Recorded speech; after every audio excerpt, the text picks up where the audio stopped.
Check out this video. This is from the Dr. Phil show. It's a 5th grade teacher. So he's just a 5th grade teacher, this guy, trying to explain basic biology to several trans activists. And watch how it goes.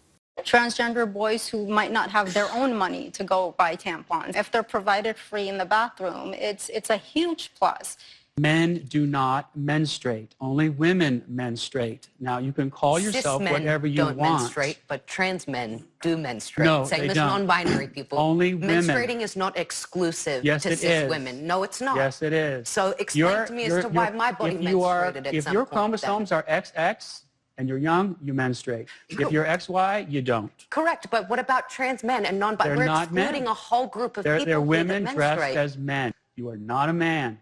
You can pretend to be a man, and that's okay. That's perfectly fine.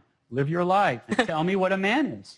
Well, what's a man to you? You define a man for me. You have chromosomes that are X and Y. That's what a man is. So why are we just looking at the science of this as an The example science. when we've learned sex and gender identity are they're completely different things. They're not completely They different are things. completely different. Completely different words. And Sex is what you're born with, the sexual reproductive organs you have. Gender is what you identify with. They're completely Well, I don't different accept that things. distinction. You have to argue for it. You're just giving a conclusion. You're just making it up. The people who hate the truth, are because they see the truth as hateful. If you want to identify in any way you can, you're free to do so.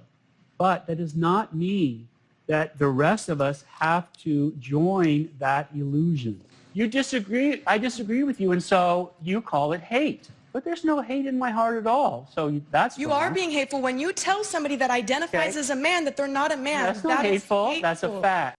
I have to say, that's the 3rd time I've watched that video today, and that teacher, Ray, can we find him? I'd love to have him on, because what a calm, decent explainer of the truth. And it's funny, I always say this thing about how when you're telling the truth, you don't have to be screaming, and you can sort of tell it in people's body languages, because you can just communicate it honestly without being hysterical and everything. Even the way he's kind of sitting there, like, well, you guys have come to the conclusion. It's not reality, but you've come to that conclusion, not based on solid arguments or science. I love how she's suddenly for science. Yeah, right, science, okay, fine. We got to get that guy on the show. I think he'd be and he's just a 5th grade teacher who's putting his butt on the line to do that, because I have no doubt that he's getting a ton of hate on that. But good for Dr. Phil to even be willing to have that conversation. And I just want to say one other thing on this before we move on to the next clip. If you're a dude and your vagina's bleeding, you've got a problem, okay? Clip that and send it around the internet.